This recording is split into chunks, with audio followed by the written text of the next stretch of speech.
An attack upon our ability to tell stories is not just censorship, it is a crime against our nature as human beings. And this week's opening quote comes from Salman Rushdie. Welcome to Surviving the Matrix, ladies and gentlemen. My name is Maxwell Egan. It's a pleasure to be with you once again, and I will be your host for the next hour. And whether you like Salman Rushdie or not, folks, I'm not a big Salman Rushdie fan personally, but that's a great quote, and it's very true. And the world of censorship that we're entering into is going to the next level with the introduction of the COPPA legislation that has just been adopted by YouTube and brought out around the world. And essentially the COPPA legislation is designed to shut down the truth movement and change the very face of the internet as we know it. And this is no joke, folks. This is the major blanket censorship we've been waiting for. It's rolling out next year, January 1st. Things are going to change. You're going to find many YouTube channels disappearing. I don't imagine mine will last much longer.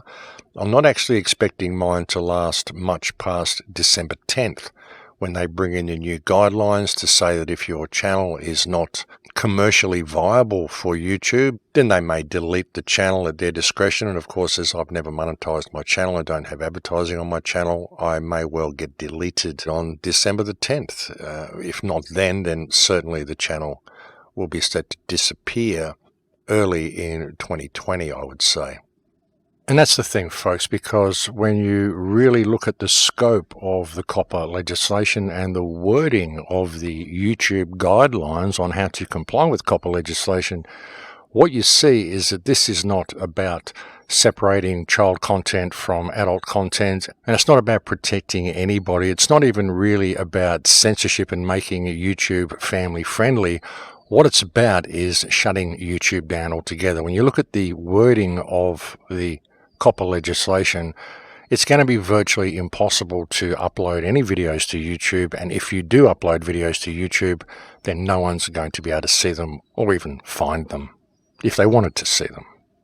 All you're going to have available is some mundane mainstream stuff, mainstream news channels, and that'll last a little while, and then I would imagine that will disappear altogether as well, because, no one's going to go and watch YouTube once it's just mainstream. Once YouTube has turned into their tube, then it's all over, and it will just be a reasonably swift death from that point. And once it rolls out and begins to take effect, you'll see the gradual decline of YouTube until it is no more. And I don't actually think that will take too long. I've seen a steady awakening growing on YouTube over the last few years, well, since I started on YouTube anyway. Regardless of what field of research that you're looking at, one of the really promising things that I've seen is the hashtag woke videos. Even though a lot of these people are politically correct and a lot of these people may not be completely awake, at least we've got young kids that are recognizing that there's an agenda in movies. And they're pointing out the agenda in movies, and they're pointing out how we're being molded and how we're being led. And that's a good thing. Because what it is people that are in the matrix that are actually waking up to the fact that there is a matrix. As I said, even if they're not awake, at least they're waking up to the fact that a control system exists. That's a really good thing to see in a lot of young people, folks. So that's a really promising sign. Another thing that I've seen is a lot of young kids don't like Kindle. Kindle seems to be failing because people don't want to read digital books. A lot of young kids, a lot of millennials actually want to hold a book in their hand. And that's a good thing too. So, the fat lady hasn't sung yet, folks, but she's certainly warming up in the back room, and we need to stop the show before she starts singing her opening lines. And in many ways, I haven't given up yet, folks. I still think we have an opportunity to do this. But as I said, there is a big awakening that has been happening. Whether you want to see that or not, it is there. And a lot of this awakening has been happening on YouTube. So they just need to shut it down. I think it's just become too much for them. It's become a beast that they can't control, and they have to shut it down. But they have to be seen to be doing the right thing by doing so. They have to be seen to be protecting children by doing so. And that's, of course, the way they're presenting. It's always the way they present everything that they want to do to repress people. Oh, it's about saving the children. So that's what's going to happen, though, folks. You're going to see the gradual decline and eventually the complete end of YouTube. Not just as we know it, but the complete end of YouTube. It's over. It was a good run, and it was great to be able to get information out to people and connect with all the people that I did, and I thank all of you for sharing it with me, but it's about to end, folks. All this is about to finish. So if you like the content of this channel, if you like the radio show, if you've been a subscriber to this channel, if you've listened to the show for a while, or even if you're a new listener, if you would like to keep in contact and to still get this content once it disappears from YouTube, I will still be uploading the MP3s to the radio section of my website, thecrowhouse.com, and I would suggest that you follow me on Steemit, follow me on BitChute, follow me on Vimeo. I will probably open up a Twitch account as well. I'll see if I can get onto Minds. I might just open out a Max Igan page on Minds. Someone's already got the Crow House and we don't know who that is, and I haven't been able to get hold of that name, so I'll see what I can do there. I'll see if I can figure out Discord. I mean, I have Discord. I have it running here in the systems tray, but I never hear from anybody on it, and I don't really know how to find anybody on it and don't really know how it works, but I'll see if I can figure it out. And I'll do what I can to open a mailing list on my website as well. I mean, I just don't have that.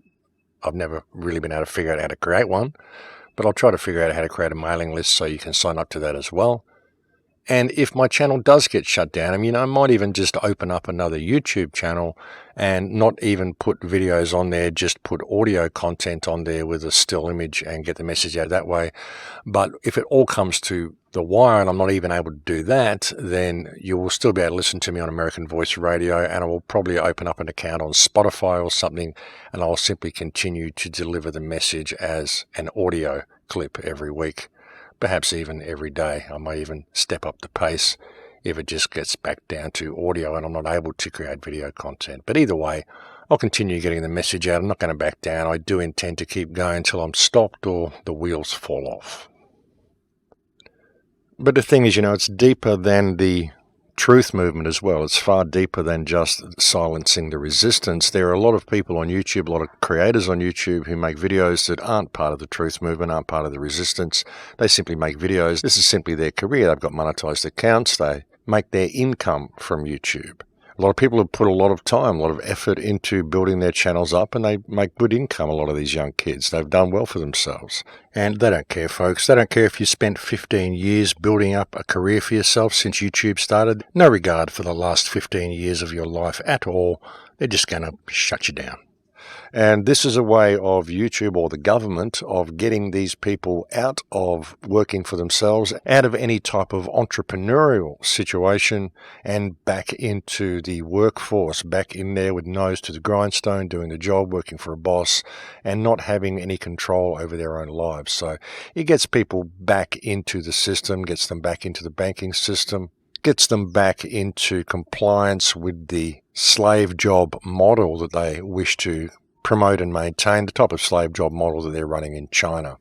They'd like to streamline that in our countries as well, but in order to do that, of course, they need to get everybody into the workforce, and in order to do that, well, you can't have people figuring life out for themselves and doing things for themselves and working out a niche for themselves and maneuvering themselves into some sort of an entrepreneurial position simply from their YouTube content. So COPPA is going to affect these people greatly as well. It's going to affect everybody, and not just on YouTube. It's going to reach out to the broader internet as well. It's a very, very broad-reaching piece of legislation. I think that they're really viewing this as their checkmate move. The guy up there doing the presentation, they had this guy, he kind of looked like a toad or something. Beady-eyed little guy, kind of like a sun-dried turd in a bad suit. Really happy that it's about to destroy millions of careers on YouTube, totally full of himself.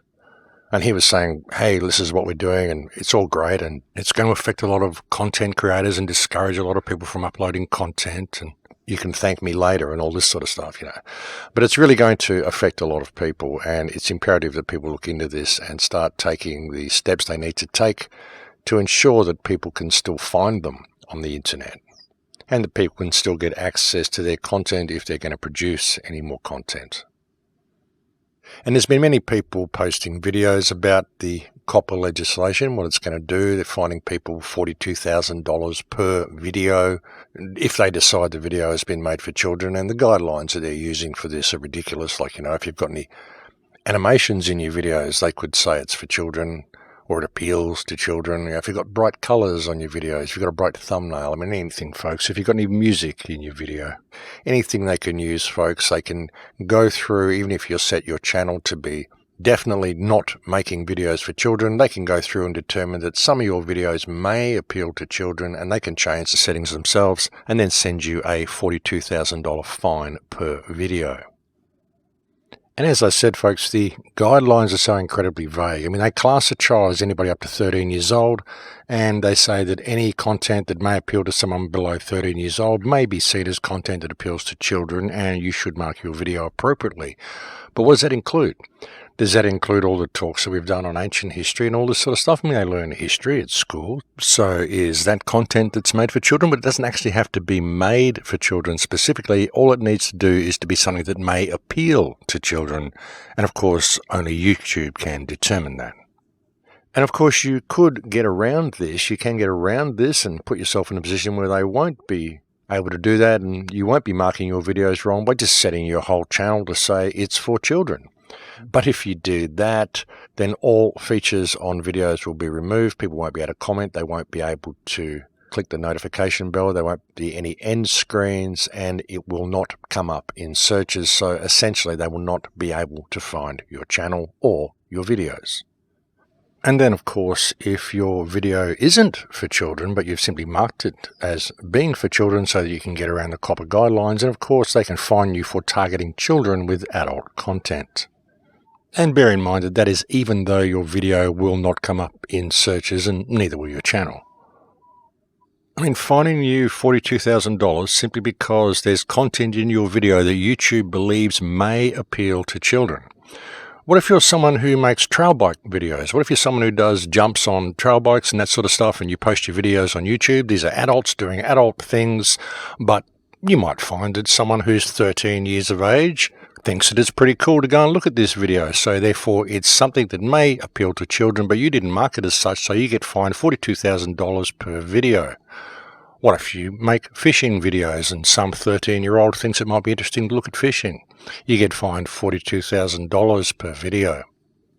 Oh, but that's right, you're not allowed to say that it's cool anyway, because cool is part of their guidelines of a word that may appeal to children, such as is the word fun and fun stuff, or perhaps you're doing a video about snack food. All of this is included in the COPPA guidelines. You know, and these COPPA laws are going to affect everybody in a ridiculous way. I mean, they're even including music in the COPPA laws. I mean, imagine if you're a band who makes content, you make your own musical content and you put it up there, and it's not content for children, but they're listing music as possibly being something that may appeal to children. So they may come along and mark your videos as being something that appeals to children and fine you $42,000 per video. You can get around that by marking your video as being for children, but if you do that, no one will find your video in a search. How can you run a band that way? How can you promote your clip that way? How can you promote your new song or your content at all? You can't. Think about it, folks. I mean, for God's sake, if you really want to get down to it, how can Lady Gaga, Miley Cyrus, or Ariana Grande even have a YouTube channel under these new COPPA guidelines? Oh, that's right, I'm sure they'll find some way around it because the channel is commercially viable for them, even though it breaks all their other guidelines. They'll just wear that because they're getting a good buck from the channel that supports their agenda anyway. And thankfully, there's been quite a few people on YouTube that have been talking about this. And if you're watching this on YouTube, I'll put a link below to a video that was sent to me by a YouTube creator called Barnabas Nagy. And he's actually done quite a good overview of what this COPPA legislation is going to mean to us. And I do suggest you go and look at that video while it's available, because I believe he is intending to delete his channel before these laws take effect. But once you look at that video, folks, you'll see how all-encompassing this legislation is and what they intend to do with it.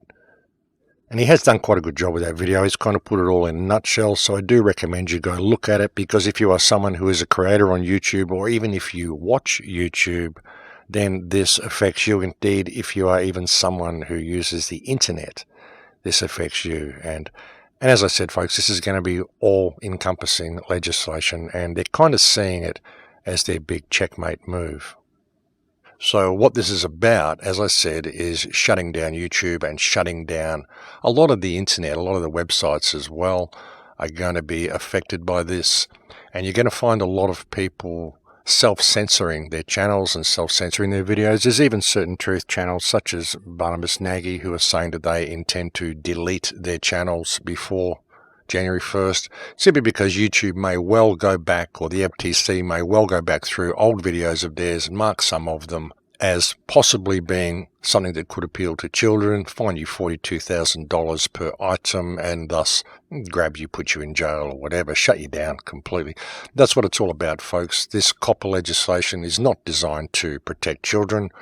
It's designed to change the face of the internet, bring in mass censorship right across the internet, shut down the truth channels, and prevent any young self-made entrepreneurs from doing something good simply through their own creativity and own intelligence.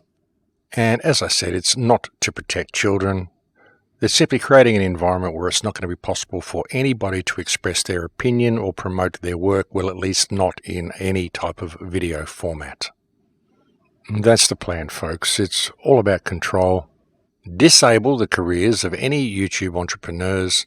Get rid of all the free thinkers. Get rid of all free thinking. Get rid of all creative thinking. Get everybody locked into those factory jobs, and that's going to work for the economy just great.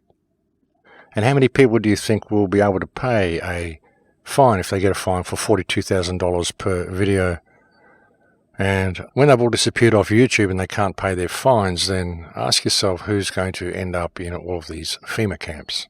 You know, they didn't call it the World Wide Web for nothing, folks. They didn't call it the International Net for no reason.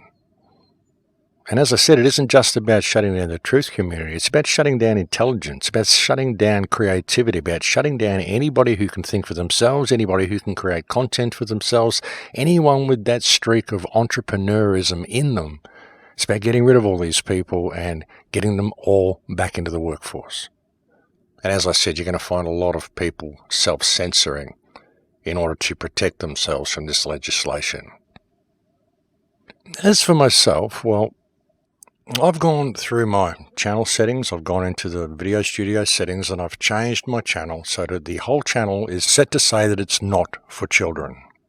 And that's all I'm going to be doing. And personally, I reserve all rights, and I won't be self-censoring anything. I won't be changing any of my videos, and I will not be deleting my channel. And I'm going to maintain this stance because it's simply the right thing to do. Because if you want to really look at it and boil it all down to its basic level and look at things realistically, the reality is that the legal system was created to prevent the causation of harm and provide remedy when harm is caused, and the COPPA legislation is simply a legal fiction which was created by the FTC, which is itself a corporate fiction, and the COPPA legislation is causing harm, and therefore it is entitled to no obedience. And may I also add that not only that, but the criminals masquerading as politicians that are enacting this legislation are all in abuse of office and should be removed immediately and charged with abuse of office and jailed and put away somewhere dark for a very long time. I mean, I can't ever see that happening unless we form grand juries and do it ourselves. But even so, and I'll just put out a language warning here, sorry Frank, but the reason I won't be self-censoring is because fuck the government, fuck the FTC, fuck COPPA, and fuck the little sun-dried turd who thinks he can tell people what to do, what to say, what to think, and what to create. I reserve all rights, and I won't be paying their fines either, and if they think they want to sue me for it, well, I own a 15-year-old car and an old guitar. They can choose which one they want, and I'll give them neither, and they can shove their $42,000 up their fundamental orifice and do whatever they want with it, because I'm not paying it. And I'm not shutting up and I'm not shutting down, because the people that are putting in this legislation are invalid anyway. This is simply criminal racketeering. That's what it is. We've got a system of criminal racketeering masquerading as government, and I will not be forced to support organised crime under any circumstances. And that's the way it goes. So I'm not going to be doing what they say, folks. I mean, these people masquerading as politicians in our country, these so-called politicians in our country, these so-called protectors of society, they're a bunch of criminals masquerading as a government, and they have no legitimate power, control, or authority over my life or anybody else's lives. And I think this is actually a wonderful opportunity for people to stand strong and not back down, and tell these people to go shove their heads up their arse and examine their inner selves a little bit, because we're not going to do what they say. The buck stops here. It's time for humankind to stand up and say, hey, we're not going to do this anymore. We're going to go in a different direction. And the sheer ludicrousness of them bringing this legislation, claiming that it's there to protect children, when we've just seen what has been revealed in Prince Andrew's interview, even when he spoke about Jeffrey Epstein's house and what he used to do there, why he used to go to Jeffrey Epstein's house, and when he gave his excuse for being there. I mean, we know why he was there. We know what his real reason for being there was, but when he gave what his supposed reason for being there was, when he gave his excuse for going there to the interviewer, he really gave the game away and put his foot further down his throat. When he said that in that group, he used to go there because he would rub shoulders with prominent people from the UN, from the academic world, from all walks of life. He said it was like a who's who of American elites at Jeffrey Epstein's house. And Jeffrey Epstein had this extraordinary ability to bring people together, and you've got to put that in perspective, folks, because Jeffrey Epstein was a trafficker of young girls, and that is what was bringing the people together. Because all of his friends were men, and these houses of Jeffrey Epstein gave all of these men very, very easy access to beautiful, young, many of them underage women. And that is what was bringing the people together. And that is what all the people were doing in his house. That is the only thing people were doing in his house. And if you doubt that, go and check out the testimony of the lap dancer that gave her statement and said what happened in Jeffrey Epstein's house while Prince Andrew was there for those 4 days in 2010. She said there were women everywhere, there were normal socializing rooms, and there were sex rooms, and there were a lot of women staying upstairs who had to stay upstairs because they were too young to be seen downstairs. You simply couldn't pass them off as being 18 years old. You know, you look at Jeffrey Epstein, I mean, is presented to the world as some sort of a financial advisor, but there is only record of one company that he ever worked for, and that is Victoria's Secret. Nobody can find any record of any financial deals he did for anybody.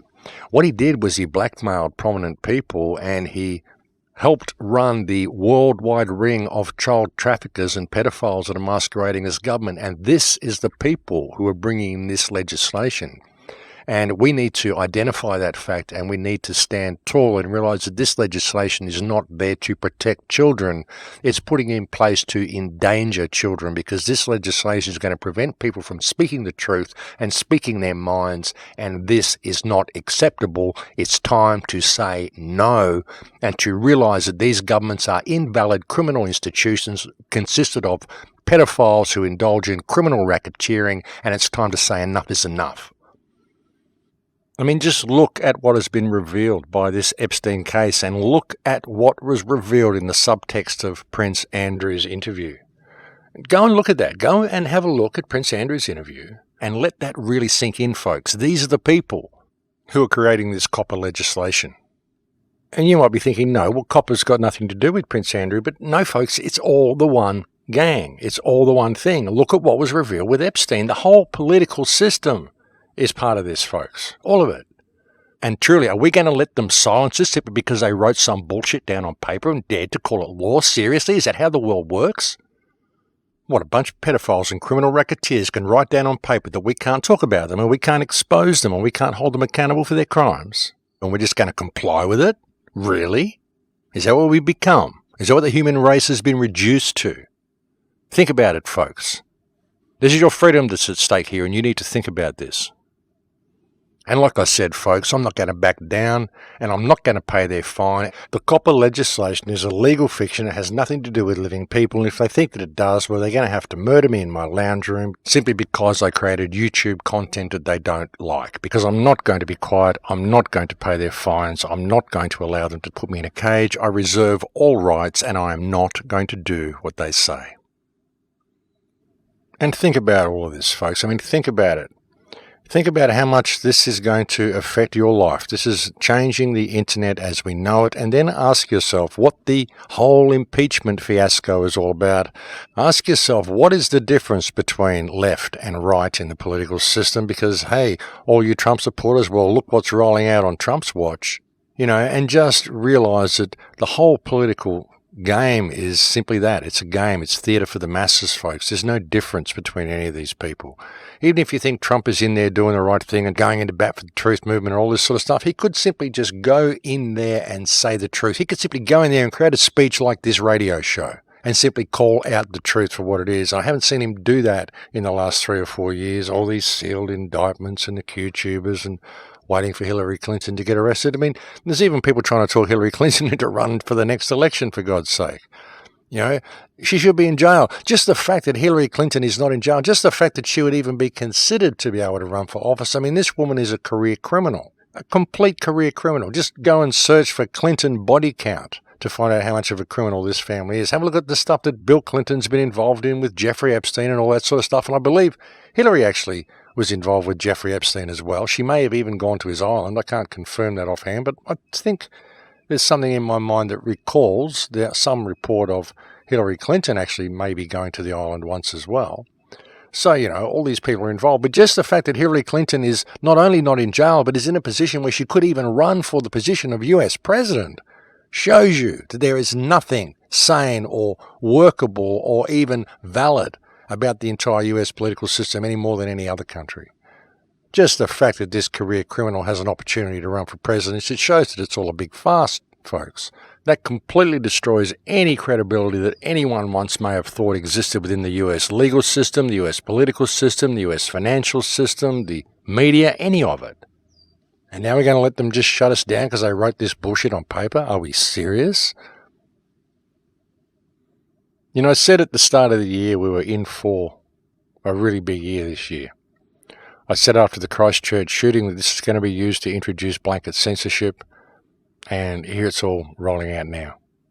And no, the video wasn't banned because it was all fake. It was banned because it clearly caught the government with their hands in the cookie jar. It caught the police on camera leaving the scene. It caught the extra players. It gave us one of the best opportunities we've ever had to expose the government and media, but we let it slide.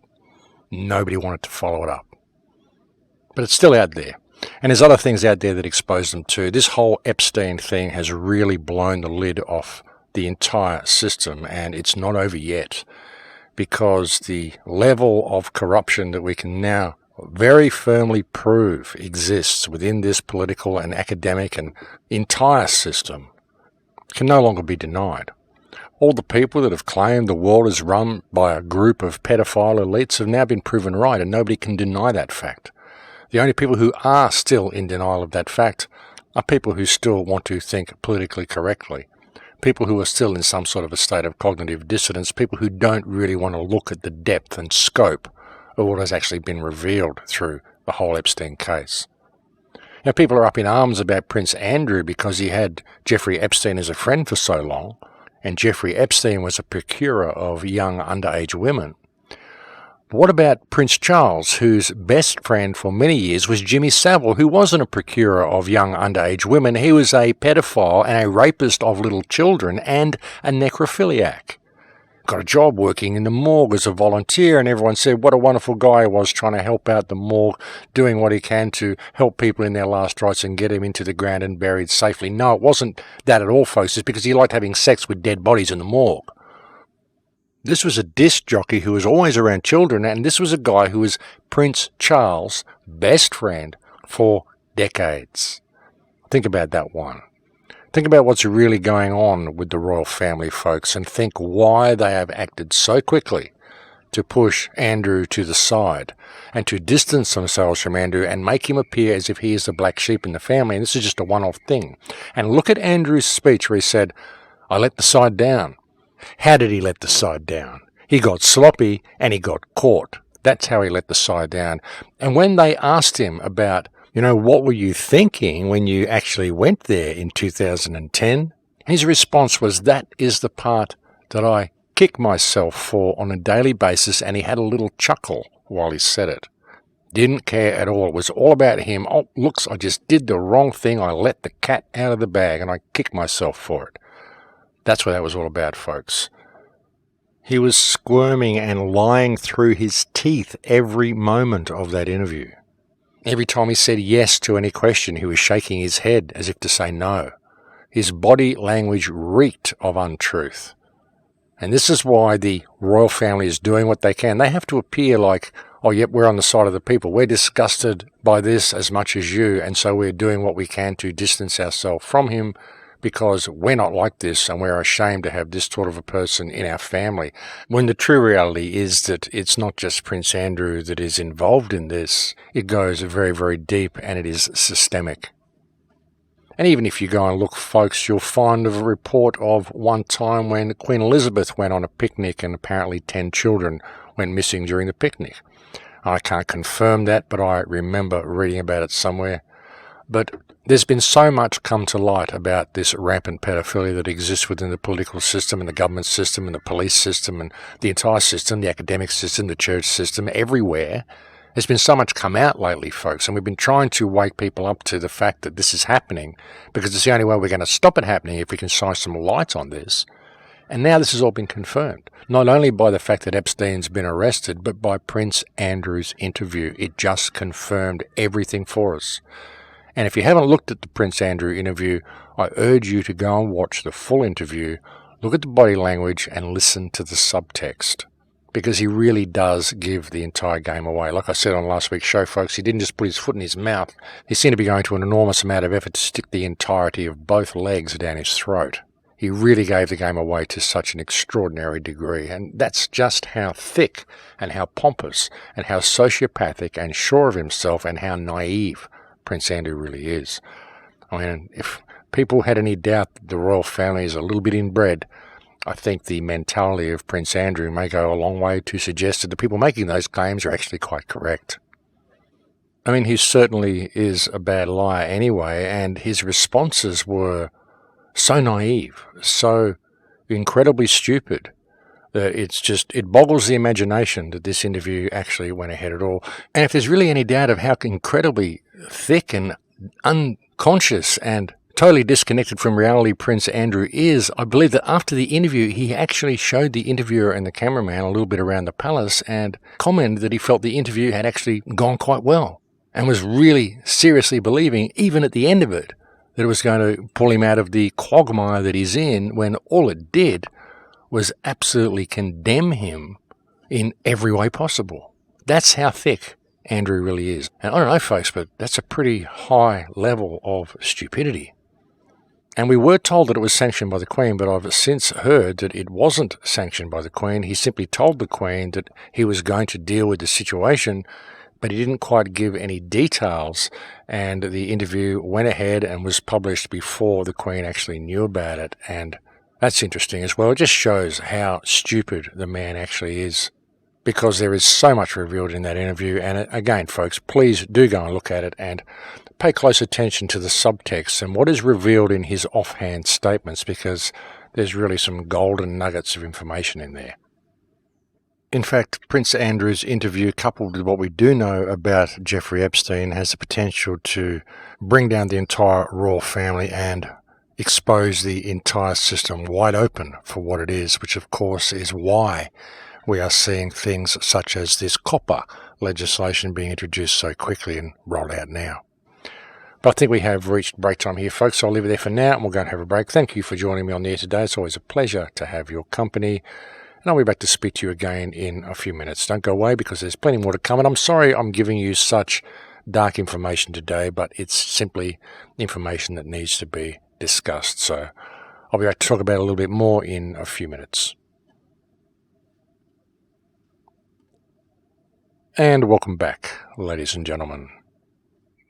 So yeah, Virginia Giuffre is quite literally the pebble that has started an avalanche.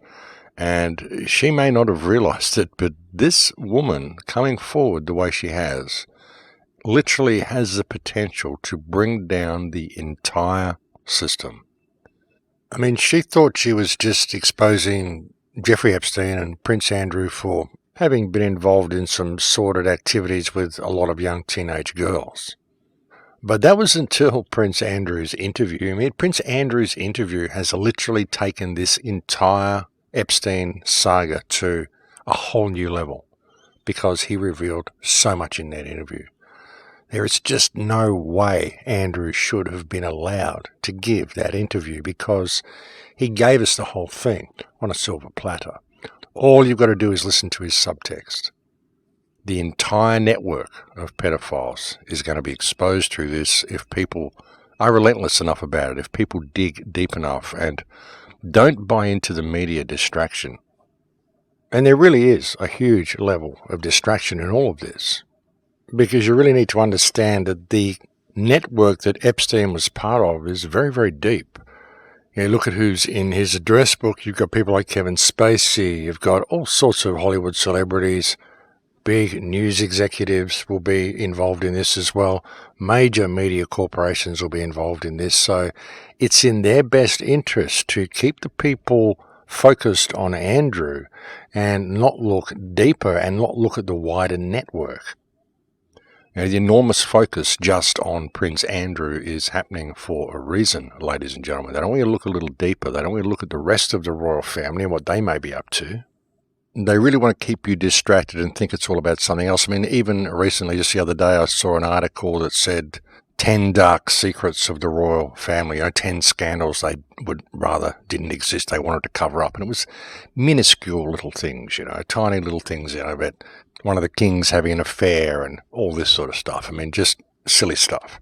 None of the real stuff, none of the stuff that actually links the whole network up together. They really don't want you to look at that, and they want you to see this as simply a storm over on the side that the royal family will deal with because they've dealt with many storms before. It's simply a scandal. It's a isolated event within the family, and they'll do everything they can to distract attention away from what's really going on.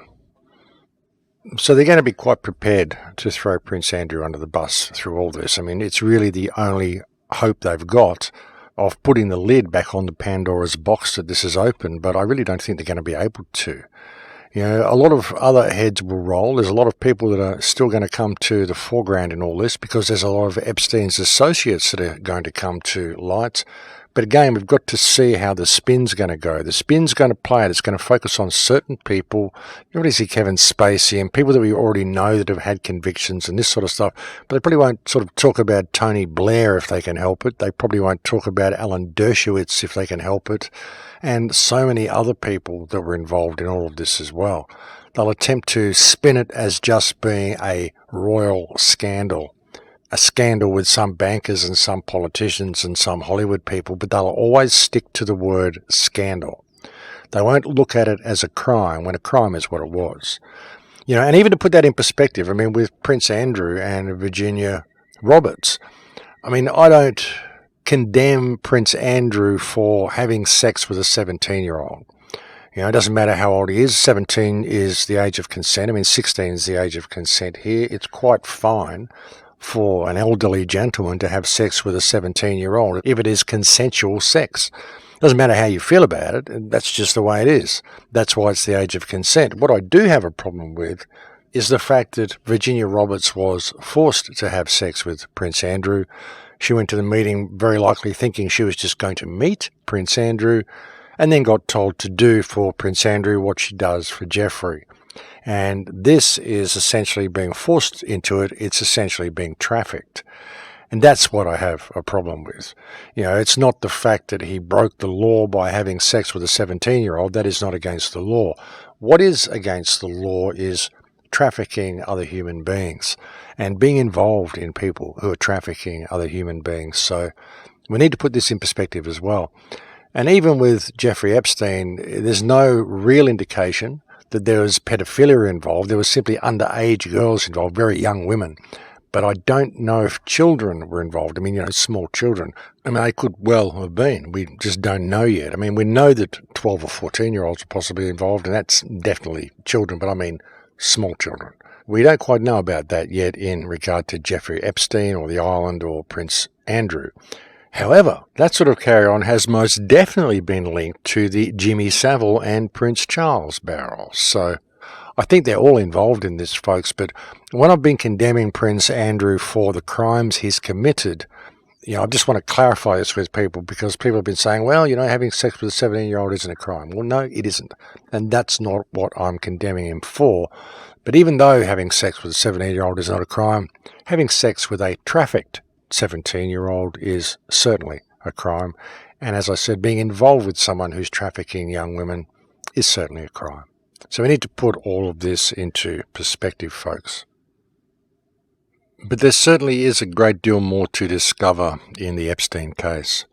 The question will be whether anybody can ever find Ghislaine Maxwell. Apparently there's a lawsuit that's being waged against her at the moment, and it's ongoing, so she must be around somewhere, but no one seems to know where. The question is, will she ever be located?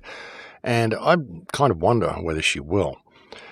She definitely has high connections. Her father was Mossad, and there's every indication that Jeffrey Epstein was Mossad. And the other question, of course, is Jeffrey Epstein really dead? When you look at the whole thing, it makes a lot of sense. When you see a lot of the people that are implicated in the case, it makes a lot of sense that they want to have this guy out of the picture. But when you factor in the reality that he recorded all of them on video, there are tapes that exist of all of these people somewhere.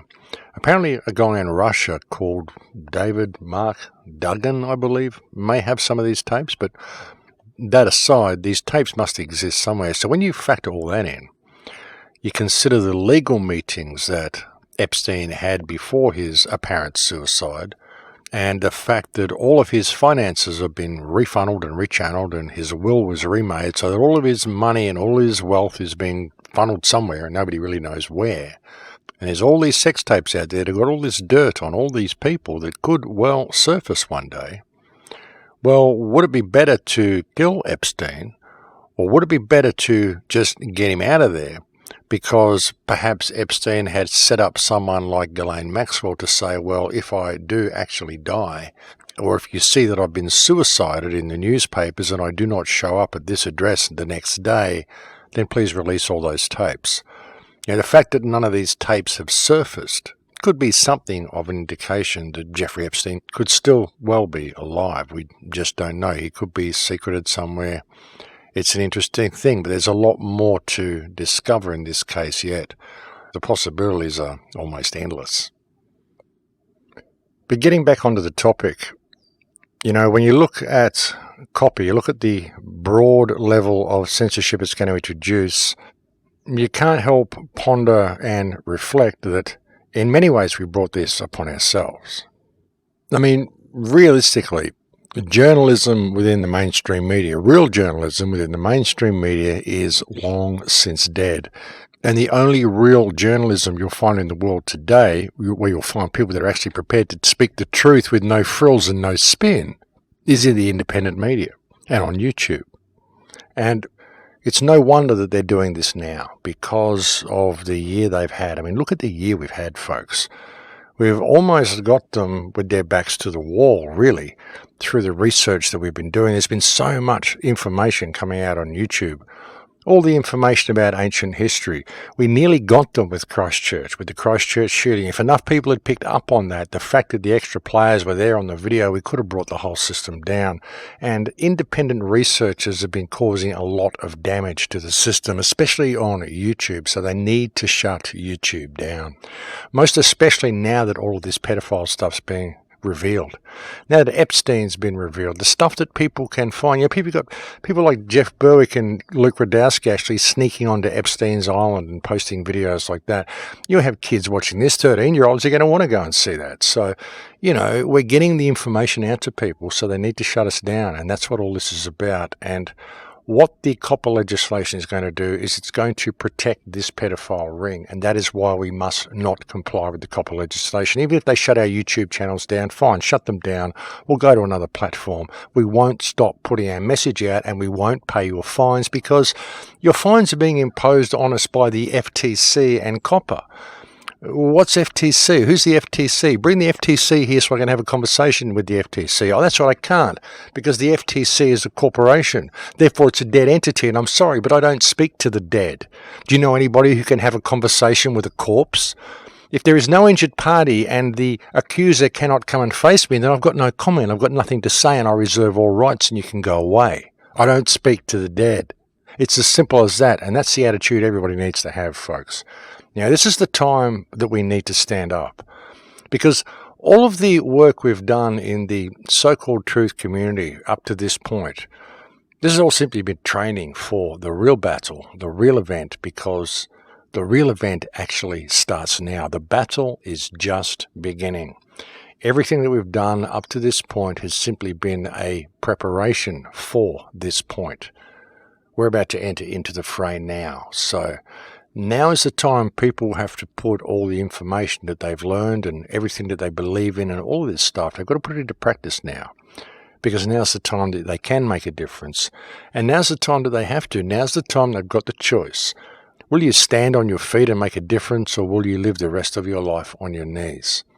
Now we've got to that crossroads, folks. Now we've got to that point. YouTube's going to be gone next year. They're going to shut it down. Like I said, it won't be instant. They'll just bring in these new guidelines and all of these bad things will start happening. And within a very short time, YouTube will be no more. But come January 1st, it's going to be a very, very different animal anyway.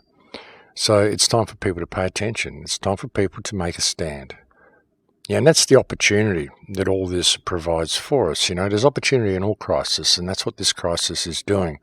And it's up to the people whether they're going to be in a state of fear or whether they're going to step into their hearts and actually walk the talk that they've been talking for so long, for the last 10, 15 years on YouTube. Now it's time to not be a keyboard warrior and to sit behind your keyboard and talk. Now's the time to actually stand up and put it into practice in the real world. The question's going to be, how many people are actually prepared to do that? We're heading into a different world, ladies and gentlemen. Like I said, the real battle is just beginning. And you may wonder why I've left the screen black on today's video, or just this dull grey, why I haven't done any video editing or added any images at all to this video. I've just left it this bland grey screen. And that's because, as the title suggested, as the thumbnail suggested, this video is made to contain only COPPA friendly and COPPA approved graphics. And this is what the state of video will be if we choose to comply with COPPA. If we choose to just take this on the chin and not say anything about it and think, well, this is just the way things are now, we can't do anything about it. Well, yes, we can do something about it, folks. We can throw it right back in their face by talking to them for what they are and telling them what they are and explaining to them what we are. Perhaps we can look at all of this and see it as an opportunity for mankind to truly step back into their humanity and deal with the other humans that are inflicting themselves upon us. And you might be someone out there who thinks, well, they're not humans, they're this, they're that, they're whatever. Whatever you think they are, they're just men and women in suits for all intents and purposes, and they don't have any authority over you other than the authority that you grant them. We tolerate wrong behavior on every single level in this society. We allow ourselves to step outside our moral compass all the time, and there has never been anything so blatantly outside our moral compass as this COPPA legislation, because this legislation is basically outlawing free thinking, creativity, and free expression. It's creating a situation where it will be impossible for people to be able to even connect with each other on the internet.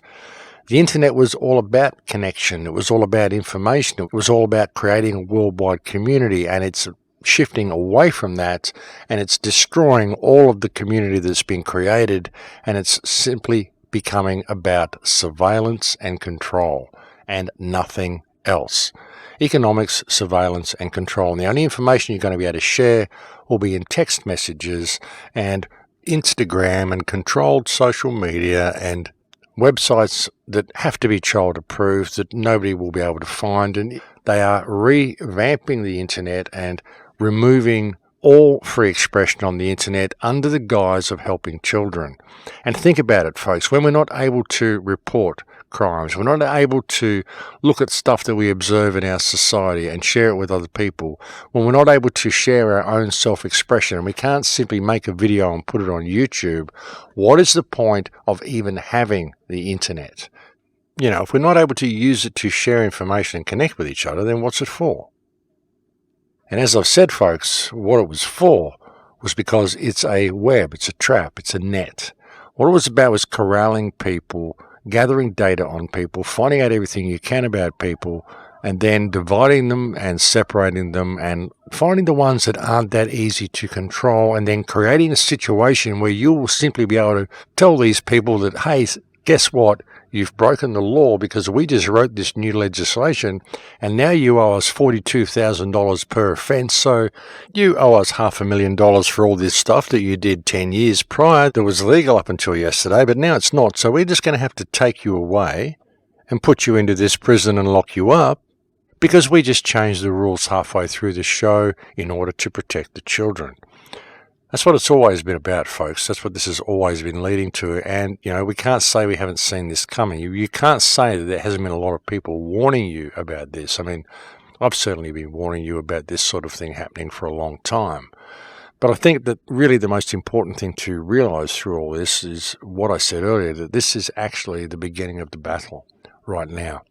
All of the rest of it has just been preparation. It's just been training camp, because the real fight is just beginning. And that's why they've announced COPPA so early. They've given us these guidelines and they've really made it clear what they're going to do with it, because they want us to simply delete our channels. They want us to see it as a threat. $42,530 per video. I mean, this is a huge fine per item. What if you got 1,000 videos on your channel and 500 of them are against their guidelines? I mean, the level of these fines is ridiculous, absolutely ridiculous, and it's designed as a fear tactic. They want you to shut your channel down. They want you to comply with it out of fear of what will happen if you don't do what this dead corporate entity tells you to do. Well, as I said, folks, I don't speak to the dead. I don't communicate with the dead, and I don't care what they say. I'm not going to comply with whatever this rubbish is that they're writing down, because it doesn't apply to me unless I allow it to. And I'm simply not going to do that. And I see this as a huge opportunity, folks. It's time to say enough is enough and make a stand. And if you're not going to do it now, well, what's it going to take? Yeah, but I left this as a bland black-grey screen on the show today because I wanted you to truly understand the future of video production according to the guidelines outlined for us by YouTube to be in compliance with COPPA. But folks, I think we have now reached that time where it is the end of the show. Sorry for the couple of F-bombs today. I've never done that before on American Voice Radio in the 12-13 years that I've been on air in this channel. I've let Frank off them. I've never sworn on air. I've said the S word a couple of times, but I've never done the F-bombs. But I just think this occasion demanded a clear expression of how I really feel about this situation. So that's one for the record books anyway. As I mentioned to you before, I'm going to be speaking at a gig here on the Gold Coast on December the 14th. This is going to be at Varsity Lakes Conference Hall. You'll find a banner to that on my website. Please do come along to that event. It's very rare for me to do events on the Gold Coast or in Australia at all. And this is going to be an all-day event. Starts at 10 o'clock in the morning, goes till 6 in the evening. And I hope to see you there. As I said, you'll find the details to that on my website, thecrowhouse.com. And if you do want to come to this event, folks, I do recommend that you get in early. There is very limited seating and the tickets have been selling quite well. So if you do want to come to that, I recommend that you get right onto that, or you may find that it is sold out. I'm also going to be speaking at Acapulco next year in Mexico. You'll find a banner to that on my website. If you click the banner and going through that access point, you'll get yourself a 10% discount on the ticket, or you can use the coupon MAXIGAN, one word, MAXIGAN, to get that discount as well. Thank you to all the people who send me so many kind emails. Thank you to all the people who support me on Patreon. Thank you to all the new subscribers on Patreon this month. I really, really appreciate the help that you're giving me this month. I cannot thank you enough for that. But that is it for me, folks. There's a lot more information I want to bring you. I want to bring you a show very soon on history, and I want to bring you another show on the smart grid, just so you know what this smart grid actually encompasses and entails. And there's so much information that I want to share with you before the channel gets shut down. And hopefully it will last longer than December the 10th, but we'll just see how we go, folks. I'll probably open up a Twitch account or something like that. I'll look into all of this sort of stuff next week or during this week, and I'll bring you all of this information on the next show where you'll be able to find me once YouTube shuts us all out. So that's something that I'll share with you next week anyway. But thank you for joining me on the air today, folks. It's always a pleasure to have your company. I'll look forward to speaking to you again next week. Please stay safe and take very good care until then. In luck, Cash.